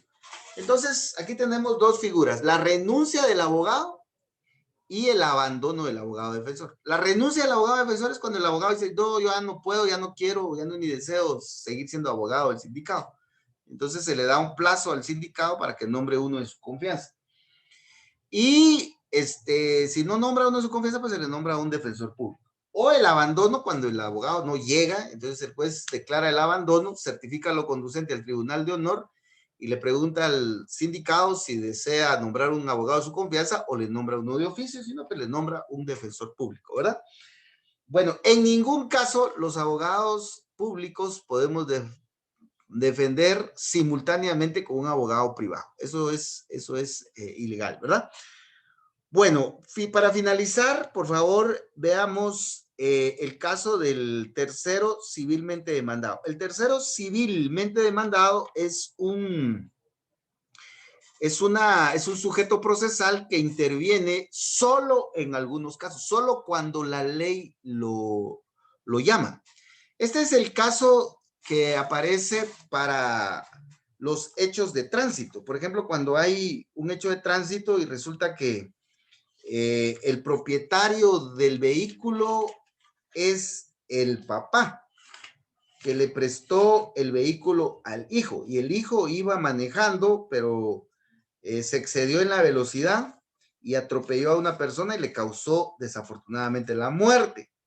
Entonces, en este caso, veamos el 1651 del Código Civil. Entonces, en este caso, el hijo, que era el que iba manejando el vehículo, él pues comete el delito de homicidio culposo porque mató al atropellado, ¿verdad? Homicidio culposo. Y además puede responder civilmente. Pero el dueño del vehículo, que es el papá, es llamado también, pero solo para responder civilmente. O sea que el papá pues se le puede embargar su salario, su cuenta bancaria para que responda por los daños y perjuicios. Pero ¿por qué llaman al papá si él no iba manejando el vehículo? Porque en 1651 lo llaman, ¿ya? Entonces, para que intervenga el tercero civilmente demandado, la ley debe de indicar que lo llamen al proceso, ¿verdad? Otro caso similar sería el del 155 de la Constitución Política, en donde dice que el Estado y sus funcionarios son solidariamente responsables. Vamos a suponer que un médico, por negligencia médica ahí en el Hospital Nacional, pues le causa daños a un paciente. Entonces, el médico va a ser el sindicado y también él debe responder por los daños y perjuicios. Pero el 155 dice que el Estado es solidariamente responsable. Entonces, el Estado es llamado en el 155 de manera solidaria y puede ser tercero civilmente demandado. O sea que el tercero civilmente demandado es el sujeto procesal que interviene en el proceso porque la ley lo regula de esa manera, lo llama al proceso y debe de responder solo por los daños y perjuicios causados por el delito, ¿ya? Bueno, aparte de eso tenemos a otros intervinientes, como por ejemplo la Policía Nacional Civil. La Policía Nacional Civil tiene su propia ley, lo vamos a ver en las leyes orgánicas. La Policía Nacional Civil tiene fundamentalmente tres funciones: seguridad ciudadana, prevención del delito y apoyo al Ministerio Público y al juez penal para algunas actividades técnicas, ¿verdad? Entonces, la Policía Nacional Civil está regulada en su propia ley, la ley de la Policía Nacional Civil, y en el Código Procesal Penal, en el artículo 122 en adelante, ¿verdad? Entonces, la Policía Nacional Civil ayuda al juez y al Ministerio Público. Al juez con órdenes de aprehensión, allanamientos. El Ministerio Público igual, ¿verdad? Lo acompaña a los allanamientos y algunas diligencias que la ley establece. Por eso es auxiliar de los sujetos procesales. ¿Quién es? El juez y el MP. Consultores técnicos. Los consultores técnicos son expertos en una materia, en medicina, en topografía, en balística, en cualquier materia. Y estos consultores técnicos pueden ayudar, normalmente ayudan a la defensa o al querellante adhesivo, pero más a la defensa. Lo ayudan en el sentido de que pueden controlar la actividad que realicen los peritos. Recuérdense que los testigos y los peritos no son intervinientes. Los testigos y los peritos están del lado de la prueba y técnicamente se les llaman órganos de prueba. Son personas que ayudan con el tema probatorio dentro del proceso. No están en la categoría de los intervinientes en el proceso penal. Entonces, los consultores técnicos controlan o fiscalizan técnicamente a los peritos, ¿ya? Los peritos son los órganos de prueba que llevan información al proceso y que el juez debe de valorar. Entonces, los consultores técnicos controlan técnicamente al perito. Por ejemplo, hay un perito psicólogo, y él es el que va a decir todo el procedimiento técnico que utilizó para establecer que hay daño psicológico en la víctima. Pero viene el defensor o el sindicado, pues le piden al juez que nombre a un consultor técnico. Y ese consultor técnico va a ser otro otro psicólogo. Y ese psicólogo es el que va a controlar la actividad pericial del perito psicólogo. Entonces, entre psicólogos, pues ellos se van a entender, o entre médicos ellos se van a entender, entre ingenieros o entre peritos en balística, entre ellos se van a entender. El abogado, pues, no tiene los conocimientos técnicos, científicos específicos de un perito o de un consultor técnico. Entonces, entre ellos pueden hacer un mejor análisis. Ahora, el que es órgano de prueba y el que emite dictamen es el perito, ¿ya? El consultor técnico no emite dictamen, puede controlar la actividad pericial del perito. Y el perito tiene que, pues, consignar en su dictamen todas las operaciones y las observaciones que realice el consultor técnico. Las observaciones más que todo, ¿verdad? Ahora, en el debate, el perito pues va a declarar bajo juramento, va a declarar sobre su dictamen, va a leer las conclusiones de su dictamen y va a responder a las preguntas. Y su declaración va a ser valorada por el juez. El consultor técnico tiene la facultad de interrogar al perito, ¿ya? Por ejemplo, un psicólogo que es consultor técnico puede interrogar al perito psicólogo acerca de la metodología que utilizó, las conclusiones, las teorías, etc. Entonces, el consultor técnico puede interrogar al perito y puede también emitir conclusiones sobre su materia, ¿ya? Entonces, por favor, no confundamos consultores técnicos con peritos. Consultores técnicos y peritos, los dos son especialistas en un área del conocimiento humano que es necesario establecer o estudiar en un caso determinado, en un proceso penal. El perito está involucrado en el área de la prueba. El consultor técnico es un interviniente que ayuda normalmente a la defensa para fiscalizar al perito dentro de ciertas facultades. El consultor técnico puede hacer observaciones mediante la pericia. El consultor técnico puede interrogar al perito el consultor técnico puede emitir conclusiones. El consultor técnico no emite dictamen, ¿ya? No emite dictamen. Eso es para el perito, ¿ya? Entonces, por favor, en relación a los intervinientes en el proceso penal, pues lo vamos a retomar cuando veamos las leyes orgánicas, ¿verdad? Entonces, con esto hemos finalizado con los intervinientes. Por favor, me repasan bien las leyes. No podemos entrar a más detalles, pero esto creo que les puede servir de bastante orientación. Y pues el día sábado vamos a retomar con las leyes penales especiales, ¿verdad? Y otras leyes que se le parecen, ya para entrar ya a la parte específica del derecho penal y procesal penal. Si no hay dudas ni preguntas, pues les quiero agradecer bastante y nos miramos el día jueves con derecho administrativo. Feliz noche, compañeros. De noche. Feliz noche.